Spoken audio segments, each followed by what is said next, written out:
Last night, while you were stumbling to the bathroom for the third time, your bladder wasn't trying to ruin your sleep. It was screaming a warning you've been ignoring. And if you keep ignoring it, the consequences go far beyond exhaustion. I'm about to show you exactly what that warning means, and more importantly, the precise method that stops it.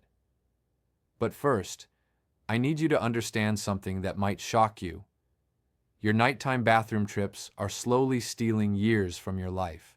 Stay with me, because in the next few minutes, I'm going to prove it, and then hand you the solution that's given thousands of my patients their nights back. It's 2:47 a.m. You're awake again. Your bladder pulls you from sleep like an alarm you can't silence. You navigate the dark hallway, half-conscious, hoping you don't trip over the shoes you forgot to put away. You relieve yourself, shuffle back to bed, and lie there, staring at the ceiling, knowing it'll take another hour to fall back asleep, if you're lucky. But here's what keeps me up at night as a physician. This isn't just happening to you once. It's happening 2, 3, sometimes 5 times every single night. And it's been happening for months, maybe years. You've accepted it as normal, as aging, as just the way things are now. Let me be brutally honest with you. It's not normal, and accepting it is dangerous. My name is Dr. Leonard Brooks. I've been a urologist for over 23 years, and I've dedicated my career to solving the mysteries of the bladder and urinary system. I've treated over 8,000 patients, and the vast majority came to me exhausted, frustrated, and convinced they'd never sleep through the night again. But here's what changed everything for them, and what I'm about to share with you. They weren't drinking too much water. They were drinking it at exactly the wrong times. That statement probably sounds too simple to be true.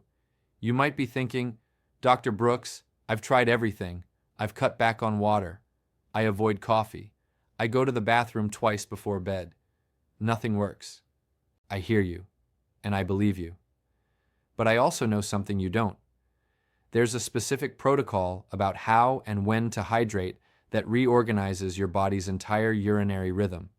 It's a method so logical, so rooted in basic physiology, that once you understand it, you'll be angry no one told you about it sooner. Before I give you this method, I need you to understand what's actually happening inside your body at night, and why this problem is far more serious than you realize. We have a name for what you're experiencing: nocturia. It's the medical term for waking up 2 or more times per night to urinate. And here's the statistic that should concern you. Up to 70% of adults over 60 experience it, 7 out of 10 people. But here's what most doctors won't tell you, or don't realize themselves. Nocturia isn't a harmless annoyance. It's a flashing red warning light on your body's dashboard. Let me paint you a picture of what I see in my office every single week. I see Robert, a 68-year-old retired firefighter who told me he'd faced burning buildings without fear, but was now terrified of walking to his bathroom in the dark. Why? Because 3 months earlier, he'd tripped over his cat at 3 a.m. and shattered his wrist. He spent 8 weeks in a cast, unable to do the woodworking he loved. I see Patricia, a 71-year-old grandmother, who wept in my office because she couldn't remember her grandson's birthday. Not because she didn't care, but because her brain was so foggy from years of broken sleep that her memory had deteriorated to the point where she thought she might have early dementia. She didn't. She had chronic sleep deprivation masked as cognitive decline. I see James, a 65-year-old accountant, whose cardiologist sent him to me after discovering his blood pressure was spiking dangerously high several times every night, exactly corresponding with his bathroom trips. His heart was under so much nocturnal stress that he was at serious risk of a cardiac event. These aren't extreme cases. These are normal people who ignored the warning signs until the consequences became impossible to ignore. Let's talk about what nocturia is really doing to you. The 4 hidden dangers lurking behind every bathroom trip. Danger number 1, the fall that changes. Everything in the dark, half asleep, your balance is compromised by about 40%. Your reaction time is delayed. Your spatial awareness is foggy. And you're navigating an obstacle course. The corner of the bed, a throw rug, the step into the bathroom, the toilet itself. For adults over 60, a fall isn't just embarrassing, it's potentially catastrophic. Hip fractures in older adults carry a 20–30% mortality rate within 1 year, not because of the fracture itself, but because of what follows: immobility, pneumonia, blood clots, rapid muscle loss. One midnight trip to the bathroom can trigger a cascade that ends in dependence. Danger number 2, the brain fog that isn't aging. Your brain needs deep, uninterrupted sleep to function. During the deep stages of sleep, something remarkable happens. Your brain activates what scientists call the glymphatic system, a cleaning mechanism that flushes out metabolic waste, including proteins linked to Alzheimer's disease. When you wake up every 90 minutes to urinate, you never reach those deep sleep stages. Your brain never gets cleaned. The result? Memory problems, difficulty concentrating, slower processing speed, mood changes. You think it's aging. It's not. It's sleep fragmentation, and it's reversible. Multiple studies have linked chronic sleep disruption to a 33% higher risk of dementia. Your nighttime bathroom trips aren't just inconvenient. They're potentially robbing you of your cognitive future. Danger number 3, the cardiovascular time bomb. Every time you wake suddenly, your body releases a burst of stress hormones, cortisol, adrenaline. Your heart rate spikes. Your blood pressure surges. If this happens 3, 4, 5 times a night, every night, your cardiovascular system is under constant assault. Research from the Journal of Urology found that men with severe nocturia had a 50% higher risk of developing hypertension. Another study linked it to increased risk of heart attack and stroke. Your body isn't designed to be jolted awake repeatedly. It interprets each awakening as a threat, and that chronic stress damages your heart over time. Danger number 4, the emotional spiral. Chronic fatigue doesn't just make you tired, it fundamentally alters your brain chemistry. It depletes serotonin and dopamine, the neurotransmitters responsible for mood regulation and motivation. I've had patients tell me they stopped seeing friends because they were too exhausted, stopped pursuing hobbies they loved, withdrew from their partners, developed anxiety about going to bed because they knew the night ahead would be broken and frustrating. Depression rates among people with chronic nocturia are nearly double the general population, and it's not hard to understand why. When you can't sleep, you can't be yourself. Now, you might be wondering, why is this happening to me?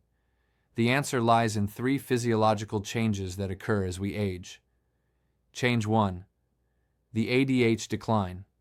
Your body produces a hormone called ADH, antidiuretic hormone.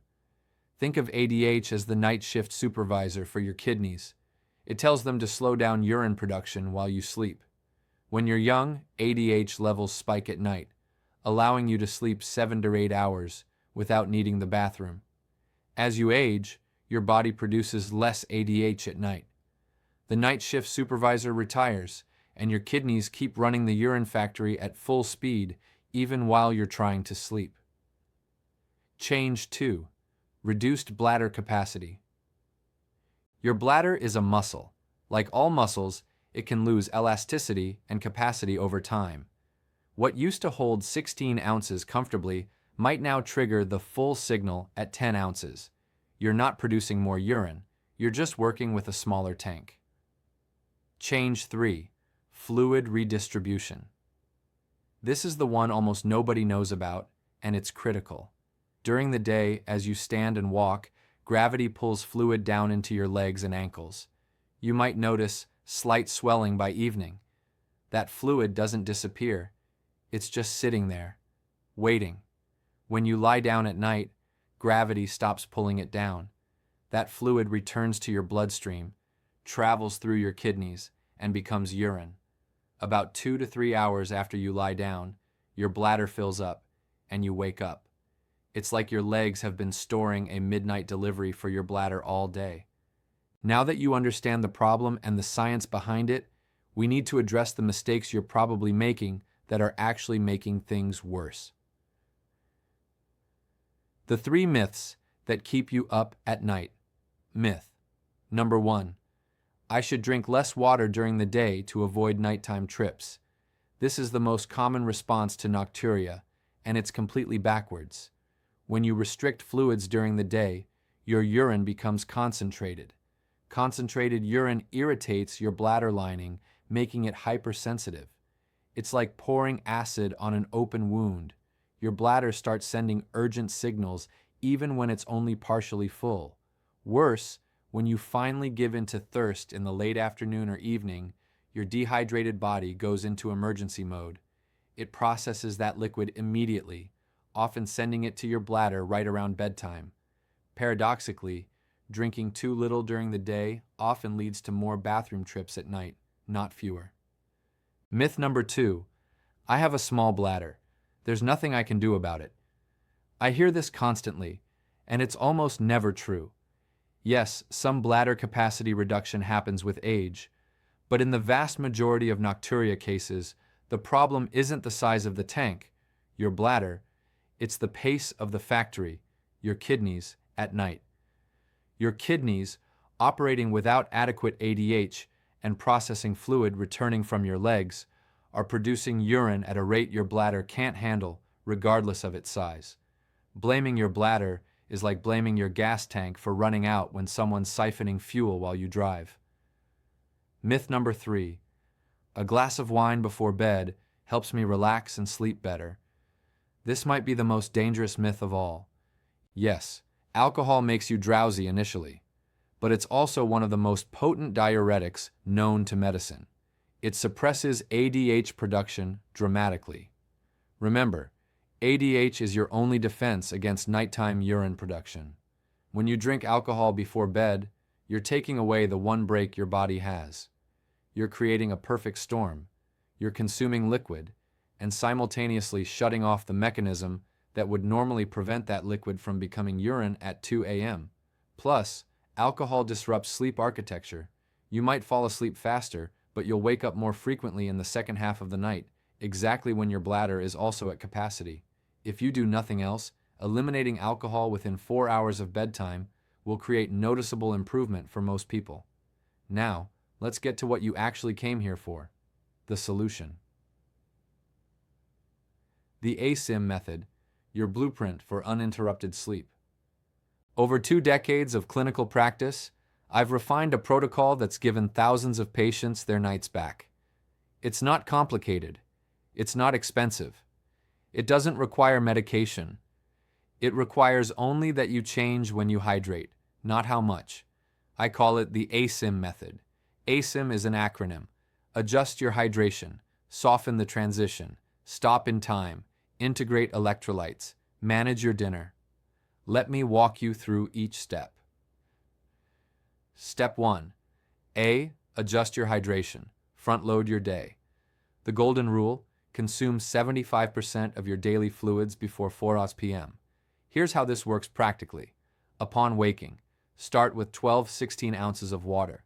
Your body has been fasting for 7 to 8 hours. It's dehydrated. This morning, hydration kickstarts your metabolism and your kidneys. Throughout the morning, keep a water bottle with you. Sip steadily. Don't wait until you're thirsty. Thirst is a late-stage signal of dehydration. By lunch, you should have consumed another 16-20 ounces. With lunch, another 8-12 ounces. By 4 p.m., you should have consumed roughly 40-50 ounces of fluid. You're well hydrated, your kidneys have been working efficiently all day, and now we begin the transition. Step 2. S. Soften the transition, the landing phase. From 4 p.m. until dinner, you enter what I call the landing phase. You don't cut off fluids abruptly. That creates the same problem as daytime dehydration. Instead, you reduce gradually. 4 p.m. to dinner. Allow yourself small amounts. Half a glass if you're thirsty. Sips with a snack. You're easing off the accelerator. At dinner, ideally 3 hours before bed, drink only what you need to swallow your food comfortably. A few sips, not a full glass. This is crucial. Many people sabotage themselves by drinking a full glass of water or wine with dinner. This gradual reduction signals to your body that the production window is closing. Step 3. Stop in time, the sacred 2-hour zone. This is the most important rule in the entire protocol. No liquids whatsoever for 2 hours before bed.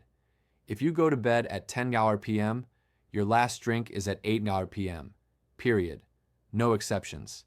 This 2-hour window is the minimum time your kidneys need to complete their final processing and deliver that last bit of urine to your bladder before you sleep. If you drink anything within those 2 hours, your kidneys will still be in active production mode when you lie down, virtually guaranteeing a middle-of-the-night wake-up. If your mouth feels dry, rinse with water and spit it out. Or take the tiniest sip, just enough to wet your mouth, but not a gulp. This rule is sacred. Protect it fiercely. Step 4. Integrate electrolytes. Optimize absorption. Hydration isn't just about drinking water. It's about getting that water into your cells efficiently. Electrolytes, sodium, potassium, magnesium, help water cross cell membranes. When your cells are properly hydrated, you feel less thirsty throughout the day, reducing the temptation to drink large amounts in the evening. The morning electrolyte boost. In your first glass of water, add a small pinch, 1/8 teaspoon, of unrefined sea salt and the juice of half a lemon. The salt provides sodium, the lemon provides potassium. Together, they enhance cellular hydration. This small change can make your morning hydration 30 to 40% more effective, meaning you need less water overall and experience more stable hydration throughout the day. Step 5. Manage your dinner. Avoid the saboteurs. What you eat for dinner impacts your bladder as much as what you drink. Foods to avoid at dinner. Spicy foods, they irritate the bladder lining. Acidic foods, tomatoes, citrus, same issue. High sugar foods, they increase urine production. High water content foods, soups, watermelon, cucumbers. Eat these earlier in the day. Caffeine, chocolate, coffee, tea, soda. Bladder stimulants and diuretics, alcohol. We've covered this, what to eat instead. Choose lean proteins, chicken, fish, turkey, cooked vegetables, broccoli, carrots, green beans, and complex carbohydrates, sweet potato, brown rice. These keep your blood sugar stable, don't irritate your bladder, and don't dump excess water into your system at night. That's the complete ASIM method. Simple, logical, powerful. But I'm going to give you 3 additional techniques that amplify the results dramatically. The 3 force multipliers. Technique 1. Double voiding, empty the tank completely. Right before bed, go to the bathroom. But don't just urinate and leave. Use this method. 1. Sit down. Yes, men too. Sitting relaxes the pelvic floor muscles. 2. Urinate completely. 3. Don't stand up yet. 4. Wait 30-60 seconds. 5. Lean forward slightly. 6. Try to urinate again. You'll be surprised how often more urine comes out.